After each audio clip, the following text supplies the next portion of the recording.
अंग्रेजी की ओर बच्चों की दौड़ ने हिंदी के सम्मुख खड़ा किया बड़ा संकट। पाठकों के मन और रुचि को समझने वाले हिंदी पत्र पत्रिकाओं का निरंतर बढ़ रहा प्रसार और लोकप्रियता।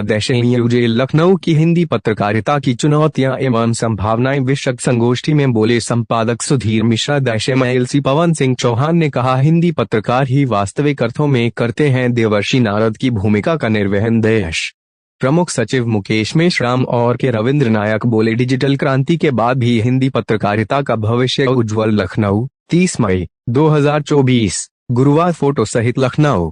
अंग्रेजी की ओर बच्चों की दौड़ ने हिंदी के सम्मुख बड़ा संकट खड़ा किया है। अंग्रेजी दास स्कूलों ने हिंदी को 2वीं दर्जे पर धकेल दिया है। हिंदी समाचार पत्रों के सम्मुख चुनौतियां थोड़ी कम इसलिए हैं कि वे समाचारों को समग्रता में प्रस्तुत करते हैं। इलेक्ट्रॉनिक चैनल, सोशल मीडिया और यूट्यूब जैसे अन्य माध्यम आज हिंदी पत्रकारिता के लिए चुनौती जरूर हो सकते हैं। उक्त उद्गार नवभारत टाइम्स के संपादक सुधीर मिश्रा ने व्यक्त किए।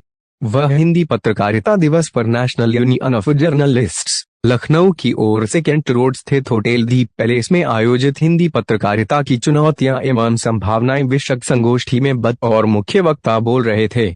उन्होंने आगे कहा कि पाठकों के मन के भाव और रुचि को समझने वाले हिंदी पत्र पत्रिकाओं का प्रसार और लोकप्रियता निरंतर बढ़ रही है। पाठकों के स्तर पर भी बदलाव की आवश्यकता है। पाठक जब यह कहेगा कि मैं कीमत चुकाऊंगा, मुझे सही चीज दिखाओ, वह दिन हिंदी पत्रकारिता का स्वर्ण काल होगा।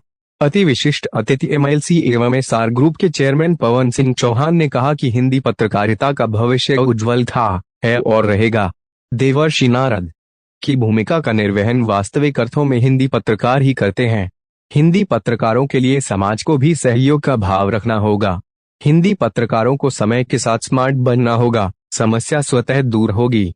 मुख्य अतिथि संस्कृति एवं पर्यटन विभाग के प्रमुख सचिव मुकेश कुमार मेश्राम ने कहा कि चुनौतियों का अध्ययन करते समय ही संभावनाएं निकलती हैं।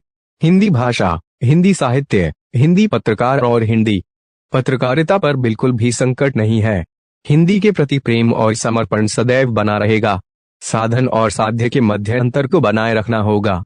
तकनीक के साथ स्वयं को अपडेट कर इस चुनौती से निपटा जा सकता है। मुख्य अतिथि व प्रशासनिक सुधार एवं लोक सेवा प्रबंधन विभाग के प्रमुख सचिव के रविंद्र नायक ने कहा कि इलेक्ट्रॉनिक और सोशल मीडिया की क्रांति के बावजूद भी हिंदी पत्र पत्रिकाओं के लिए अपार संभावनाएं हैं। अच्छे पत्रकारों के प्रति पाठक वर्ग में अभी भी बहुत आदर और सम्मान का भाव रहता है। अच्छे पत्र और पत्रिकाएं अब भी पाठक खोजकर पढ़ते हैं।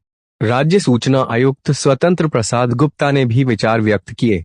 अमृत विचार के स्थानीय संपादक अनिल त्रिगुणायक ने कहा कि हिंदी पत्रकारिता के लिए यह सुखद पहलू है कि हालिया रीडर सर्वे के अनुसार हिंदी अखबारों का प्रसार निरंतर बढ़ रहा है।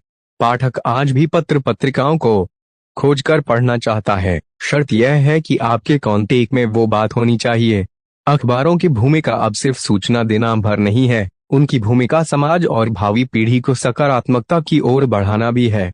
हिंदी पत्र पत्रिकाओं के सामने परंपराओं, मूल्यों, संस्कृतियों को सहेजने और संवारने की भूमिका को भी अपने हाथ में लेना होगा।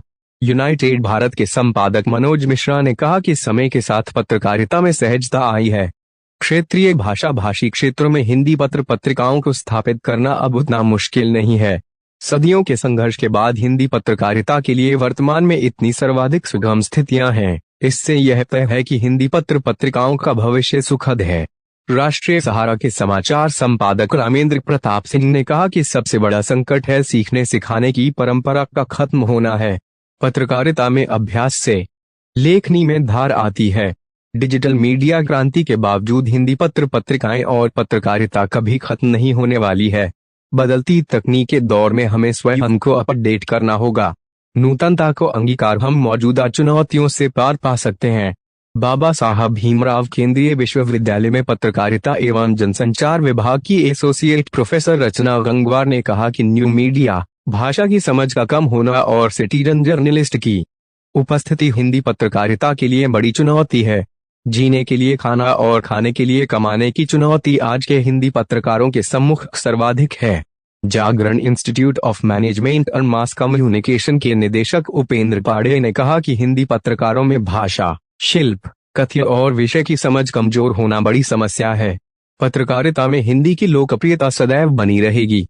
संभावना यह है कि हिंदुस्तान में हिंदी रहेगी, हिंदी पत्रकारिता रहेगी, हिंदी को प्रेम स्नेह करने वाले लोग रहेंगे, इसलिए अधिक निराश होने की आवश्यकता नहीं है। हिंदी संस्कार की भाषा है और संस्कार किसे प्रिय नहीं होगा। लखनऊ पब्लिक कॉलेजिएट में पत्रकारिता एवं जनसंचार के हेड डॉक्टर नीरज सिंह ने कहा कि पत्रकारिता की चुनौतियों को जब आप देखेंगे तो उसमें ही संभावनाएं निकलेंगी। आज की सबसे बड़ी चुनौती यह है कि हिंदी की कमाने और खाने वाले लोग भी बच्चों को हिंदी पढ़ने के लिए प्रेरित नहीं करना चाहते हैं। मीडिया संस्थान आज के दौर में अपनी सैलरी रिवाइज नहीं कर पा रहा है। मैं शिक्षक के तौर पर स्वयं को लगातार असफल पाता हूं कि हमारे मीडिया के छात्र मुख्य धारा के बजाय वैकल्पिक मीडिया में अपना भविष्य खोज रहे हैं। अध्यक्षता कर रहे वीरेंद्र सक्सेना ने कहा कि हिंदी पत्रकारिता पर सामयिक संगोष्ठी में सहभागिता के लिए आभारी हूं। इस मौके पर एएनयूजे के राष्ट्रीय संगठन मंत्री प्रमोद गोस्वामी, एएनयूजे उत्तर प्रदेश के संरक्षक द्वय के बख्श सिंह एवं Surendra Kumar Dubey, ANUJ school of journalism and communication के उपाध्यक्ष अजय कुमार, वॉइस ऑफ लखनऊ के संपादक मनोज वाजपेयी, दैनिक भास्कर डिजिटल के समाचार संपादक स्टेट हेड गौरव पांडेय ने भी विचार व्यक्त किए। इस दौरान प्रदेश महामंत्री संतोष भगवान, प्रदेश कोषाध्यक्ष अनुपम चौहान, प्रदेश मीडिया प्रभारी डॉक्टर अतुल मोहन सिंह, प्रदेश उपाध्यक्ष Himanshu Singh, red cross society की प्रदेश महासचिव डॉक्टर हेमा बिंदु नायक, वरिष्ठ पत्रकार श्रीधर अग्निहोत्री, उमेश सिंह, विवेक पांडे, प्रदेश कार्यकारिणी सदस्य अरुण शर्मा टीटू, जिलाध्यक्ष आशीष मौर्य, महामंत्री पद्माकर पांडेय, कोषाध्यक्ष अनुपम पांडेय, उपाध्यक्ष अभिनव श्रीवास्तव, मीनाक्षी वर्मा, मनीषा सिंह, मनीष श्रीवास्तव, अनिल सिंह, मीडिया प्रभारी शिवसागर सिंह चौहान, संगठन मंत्री अश्विनी जायसवाल, मंत्री पंकज सिंह चौहान, नागेंद्र सिंह, संगीता सिंह, गरिमा सिंह, कार्यकारिणी सदस्य श्यामल त्रिपाठी, धीरेन्द्र मिश्रा, डॉक्टर संजीव पांडेय, मोहन वर्मा, अखिलेश मयंक समेत सैकड़ों पत्रकार मौजूद रहे। एआईएन से सहायक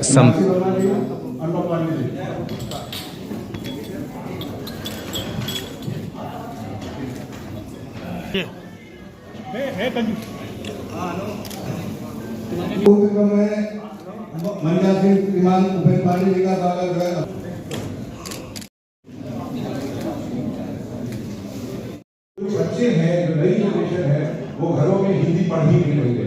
आप में से ज्यादातर के बच्चे आप देखेंगे घर में हिंदी अखबार नहीं पढ़ते या हिंदी का लिटरेचर नहीं पढ़ते, वो मूवी और जो कार्टून है वो भी इंग्लिश में देखते रहते हैं। तो सबसे जो शुरुआत होती है वो हमारी पढ़ाई लिखाई से होती है कि हम अपने बच्चों को पढ़ा क्या रहे हैं और हम उन्हें बनाना क्या चाह रहे हैं। हम जो उन्हें बनाना चाह रहे हैं वही वो बनाएं।